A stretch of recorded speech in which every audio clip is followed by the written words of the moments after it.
آقا علیہ السلام نے جہالت کی بھری ہوئی دنیا میں جدید علم اور سائنسی تحقیقات کا دروازہ کھولا، اور آج انسانیت جس مقام پر علم تک پہنچی ہے، جس مقام تک، اس مقام تک پہنچانے کا دروازہ کھولنے والے تاجدار کائنات ہیں۔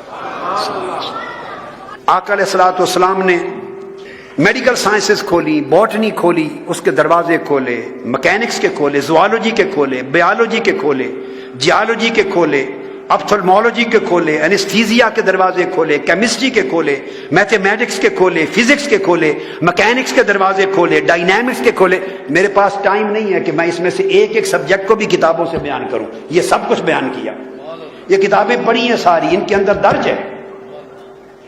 سوشیالوجی کے کھولے، جیوگرافی کے، کمیونیکیشن کے، اسٹرانومی کے، اسٹرالوجی کے، الجبرا کے، جیومیٹری کے، medical drugs, medical sciences, pharmacology کے، سرجری کے، آقا علیہ السلام نے انجینئرنگ کے، ٹیکنالوجی کے، یہ ساری جو ہیومن سائنسز ہیں، آقا علیہ السلام نے سب کے اشارے دے کر دروازے کھولے اور آگے انسانیت کو ترغیب دی کہ انسانیت ان چیزوں کے اوپر تحقیق کر کے علم کو آگے بڑھائے گی۔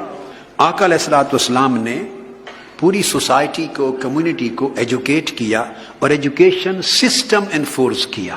اس معاشرے میں آقا علیہ السلام آئے، لکھنا پڑھنا کوئی نہیں جانتا تھا۔ بلازری نے فتوح البلدان میں لکھا ہے، میٹروپولیٹن مکہ 10 لاکھ کی آبادی تھی، صرف 15 آدمی 10 لاکھ میں ایسے تھے جو دستخط اپنا نام لکھ لیتے تھے۔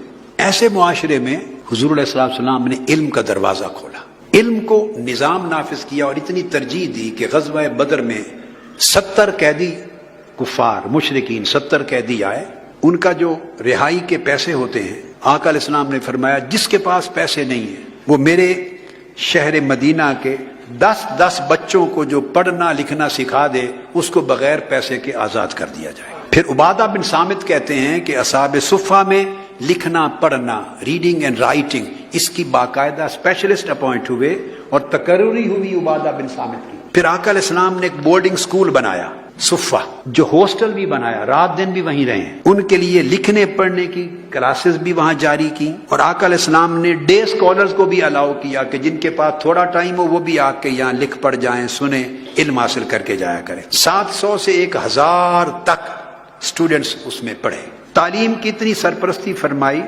کہ دوسرے قبائل میں جو دور رہتے تھے ان کی طرف ٹیچرز بھیجتے، حتیٰ کہ نجد کے صوبے کی طرف مختلف قبائل کے لیے 70 ٹیچرز اکٹھے ایک بار ڈسپیچ کیے۔ آقا علیہ السلام نے 9 ماسک سکولز بنائے، مسجدوں کے ساتھ سکول قائم کیے، 9 سکول بنائے مدینہ طیبہ میں۔ چھوٹا سا ویلیج تھا مدینہ، جتنی مسجد نبوی ہے اتنا ہی تھا، اور پھر اس کے بعد باہر کی بستیاں تھیں جیسے قباء۔ حضور صلی اللہ علیہ وآلہ وسلم نے لکھنے والوں کے لیے، لٹریسی ریٹ کے لیے لکھنے کا سرکاری شعبہ بنایا، ہر چیز ریٹن ڈاکومنٹس تیار کیے۔ 229 لیٹرز بھیجے آقا علیہ السلام نے خود، ٹریٹیز کی، معاہدات کی، آفیشیل ڈاکومنٹس بنے، اور 225 ڈپلومیٹک ڈاکومنٹس بھیجے۔ 500 سے زائد آقا علیہ السلام نے، اور بعض روایات میں 1000 تک تمام سرکاری ڈاکومنٹس ریٹن بھیجے، یعنی ہر چیز لکھ کر کرنے کا، ڈاکومنٹیشن کا کلچر پیدا کیا۔ پھر سٹیمپس ایجاد کی، جو لیٹر بھیجنا اس پر مہر لگتی تھی۔ سب سے پہلے قریش میں اور حجاز میں خطوں کے اوپر مہر لگانا تھا کہ پتہ چلے یہ ڈاکومنٹ آفیشیل ہے، یہ ڈاکومنٹ آفیشیل نہیں، جعلی۔ اس کی ابتدا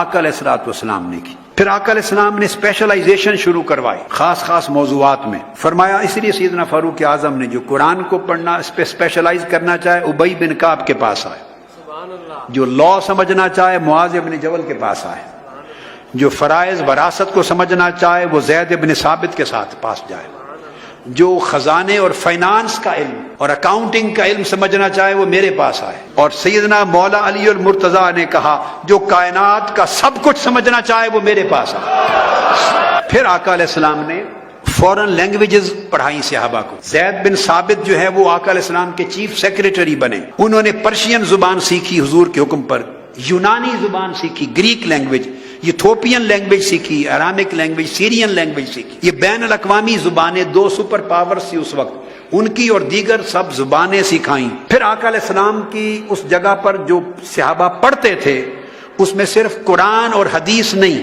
لا بھی پڑھایا جاتا، تھیالوجی عقیدہ پڑھایا جاتا، موریلٹی پڑھائی جاتی، سوشیالوجی پڑھائی جاتی، میتھمیٹکس پڑھایا جاتا، میڈیسن پڑھائی جاتی، اسٹرونومی پڑھائی جاتی، جینیالوجی پڑھائی جاتی، ایگریکلچر پڑھائی جاتی، ٹریڈ پڑھائی جاتی، کامرس پڑھائی جاتی، فارن پالیسی پڑھائی جاتی. یہ میں نے جتنی آپ کو سبجیکٹس بتائے ہیں ان کا ذکر ابن حجر اسقلانی کی الاصابہ میں، امام حاکم کی المستدرک میں، امام ابو داؤد کی سنن میں، امام احمد بن حنبل کی مسند میں، اور امام مالک کی موطا اور ترمذی اور بیہقی میں. ان سب کتب حدیث کو جمع کر کے میں نے یہ سارے سبجیکٹ بیان کر دیے. پھر آقا علیہ السلام نے ویمن ایجوکیشن کا آغاز کیا. گھروں میں ان کی تعلیم ہوتی، ازواج مطہرات کے گھروں کے اندر اسٹڈی سرکلز ہوتے، صحابیات مقرر تھی انہیں لکھنا پڑھنا سکھانے کے لیے. صحیح بخاری میں ہے آقا علیہ السلام نے دن مقرر فرمائے خواتین کی ایجوکیشن کے لیے. حضرت حفصہ پر ٹیچر مقرر کی. حضرت عائشہ صدیقہ رضی اللہ تعالیٰ عنہ پوئٹری کی ماہر تھی، میڈیسن کی ماہر تھی، لا کی ماہر تھی،